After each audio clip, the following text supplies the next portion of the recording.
Ever wonder why you put so many hours into making football edits but get zero results? Well, the answer is not luck. These problems only happen to your football edits because you are sabotaging your football channel and edits with the problems I'm going to show you today. With these next 4 tips I have learned from hours of research and podcasts from the best shorts editors, you will have a clear blueprint detailing the problems you face on your football edits channel and shorts, with clear, actionable solutions you can use right now that provided me with my best ever shorts results and will make sure the edits you spend hours creating won't struggle to get 10 views. And for those who stick around until the end, I'll be showing you how you can get my free reference sheet / checklist which details these problems so you can avoid them before you upload your next football short. The problems start basic and get more advanced towards the end. Please be careful skipping around since each point does build off of each other. This problem is the most common problem which is destroying the growth of your football shorts and football channel overall. Unfortunately, it's a super easy fix and is a crucial first step to getting results on your football shorts. Just imagine you have a favorite YouTuber that you mainly watch because he makes awesome football highlights. But then the next day, he decides to make videos about the best cheese around the world, along with his football videos. Making videos about cheese is completely different from making videos on football. So now you as a football fan stop watching because he uploads cheese videos, and the cheese fans don't watch much because they are not interested in his football highlights. Now the YouTuber has 2 dying fan bases he can't serve, since every upload he does will make one of his audiences unhappy. That's why it's super crucial to have a niche and stick to it. Many football editors I see end up making shorts about too many different topics. Take this channel for example. It's a solid channel and has the potential to do even better. But by having 2 niches about Roblox and football within the same channel, it's difficult for any audience to have a specific reason to come back, since the football fans might be uninterested in Roblox and vice versa. This disinterest will lead your viewers to ignore the video or click off early, which makes your video look bad to the algorithm. You can see when this user has consistently posted a video in a certain niche, they end up getting pretty solid views and results, which is why I always suggest having 2 separate channels if you are interested in multiple topics. Not only is having multiple niches and audiences poor for your current audience, but it also messes with the algorithm. YouTube tries to push your video out to what they think is your audience after analyzing keywords, videos, user history, and other factors they use to determine your audience. By having multiple niches, YouTube will be confused on which audience to show your video to, leading the algorithm to eventually push out to an unintended audience, which kills huge channel metrics such as average view duration and overall watch time. But we'll go more in depth on this later. Although defining your niche is an extremely important step towards getting results, it's simply only the beginning. What you do inside of your niche and how well you do the next things I'm about to talk about is the keystone if you even want to think about getting any results. Unlike making long form videos like this one, shorts are all about quick, snappy, and engaging ideas. You do not need to worry about creating the perfect thumbnail or crafting an elaborate title unless the titles will help you with keywords, which we'll discuss later. All you need is a strong idea and a killer hook to grab your audience's attention within the first seconds. This is where a lot of football editors mess up when it comes to making football edits. It's all about the idea. Your idea has to be an idea that is relevant and popular within your niche.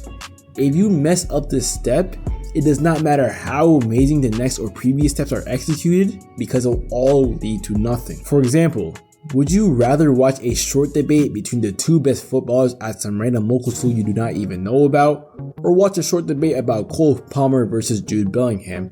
If you choose the first one, I'm never going to the movies with you. But one idea does apply to a certain few people, but another idea applies to a much greater audience. But also notice how the better idea with Palmer and Bellingham is not something that is overused.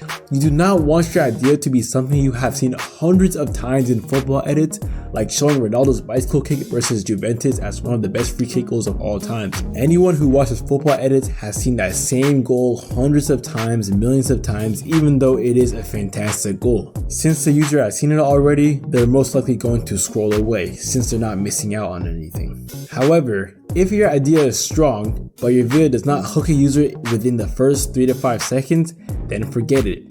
Now we're facing the second part of this problem. The first part was the idea, the second part is having a strong hook. Take this video for example.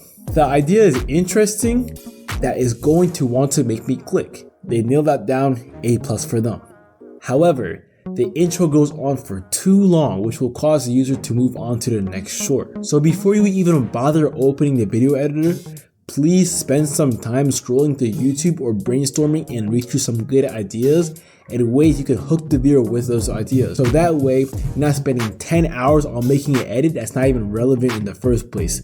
Like I say, work smarter, not harder. Okay, fair enough. Let's just say that you have these 2 points already down pat and good to go, but you're still struggling to get some results. These next 2 points will give you the final piece of the puzzle to get out of the no views trenches and finally see some results. But how can you be even watching to this point without liking the video or being subscribed? By subscribing, you'll get more content like this which will level up your Football Edits channel straight to your inbox, all for free. Comment down your best piece of advice to gaining more views and success. Let's build a community and help each other out. Now this problem we'll talk about right now is a bit more advanced and tricky to get down. However, if you can nail this down every single video, you are guaranteed to get some serious results. I want you to try this honest self-reflection challenge. Go to your channel and look at each short. For the ones that did very well, think to yourself, what caused someone to stay onto the short and watch until the end for it to do well? And for those that did poorly, ask yourself what caused the short to do poorly. Let's take one of my videos for example. If you break down into each different sections, the intro is almost 8 seconds long with 4 seconds for each transfer.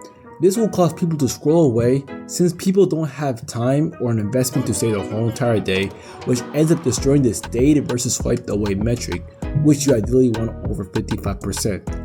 If you want a video detailing some more important YouTube analytics that is important for football editors, leave a comment down below and I might make that my next video. But the point of that self-reflection challenge is to make sure that your video is engaging, and this is a problem that so much football editors ignore. In order to make a video engaging, you have to follow these 3 important steps. First, you have to give a user a reason to watch all the way towards the end of your short. You can do this by answering a question or a thought you created through your hook or providing some kind of value of entertainment or just value in general.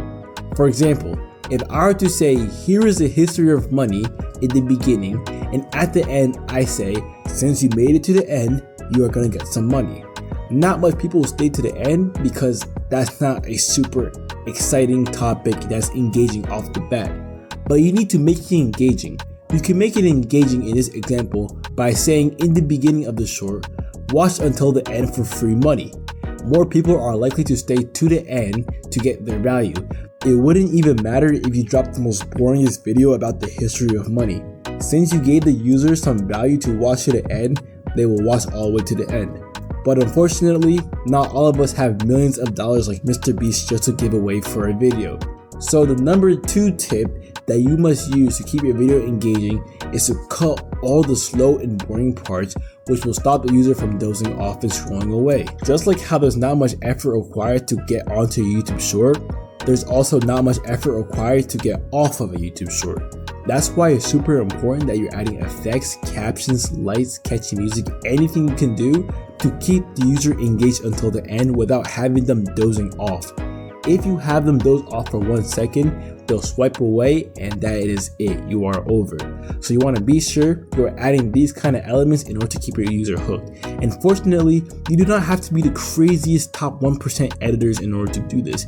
Actually, these kind of tricks are very easy and subtle to do. If you are interested in learning more tips in order to engage the user all the way to the end, be sure to comment down below and I'll be sure to make a video about those tips. And tip number 3 is to make sure you have a proper call to action, which will cause the user to engage with your video, whether it's through a comment, a like, or a subscription. While they are doing this, the video will be running in the background, which can boost your retention and your watch time, which is a good showing to the YouTube algorithm that your video is an engaging video and people do enjoy it, which will lead it to push it out to more potential viewers. So now, if you have watched up to this point and avoid the mistakes I have mentioned so far, you should start getting some kind of result. But say if all of that is still not working, there is still one more trick up the sleeve. Imagine your friend comes up to you with an enclosed plain brown box with a bunch of football stuff in it. He says give the box to the fan and walks away.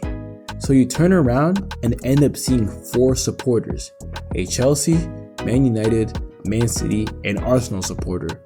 You're going to give the box away, but don't know which one to give it to since your friend just said give it to the supporter. So you give it to the Man City supporter.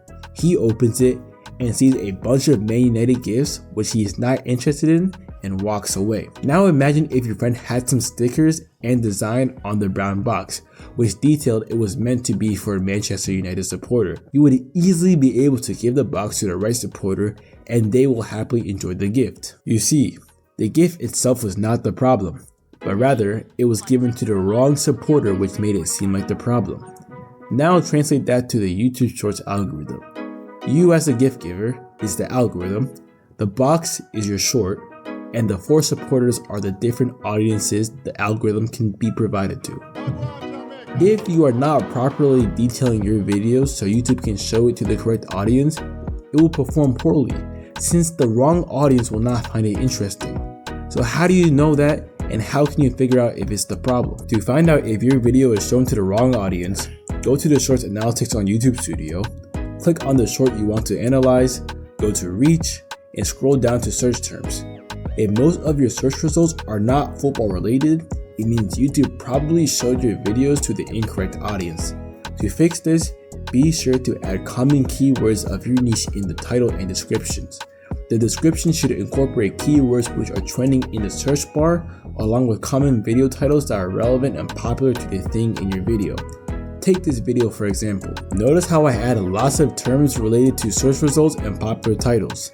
Also adding hashtags and tags to your video titles and descriptions also make it easy for YouTube to understand what your video is about and who to show it to. This is also where the importance of having a good niche comes into play, since YouTube also uses your past viewers to help understand what the ideal audience is. Now, as I promised in the beginning, I'll be sharing a checklist you can use that will show the clear problems and solutions that were detailed in this video, so that way you can reference it before you start your next short.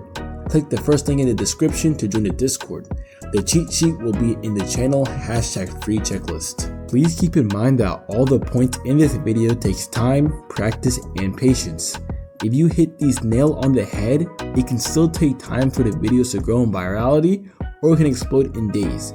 This YouTube Shorts game is a super volatile and unpredictable game, but I can guarantee you that if you are hitting these points to somewhat perfection, your shorts and channels will be on the way to doing wonders. But all the points I mentioned in this video mean absolutely nothing if your short can't even make it past the uploading stage due to copyright issues.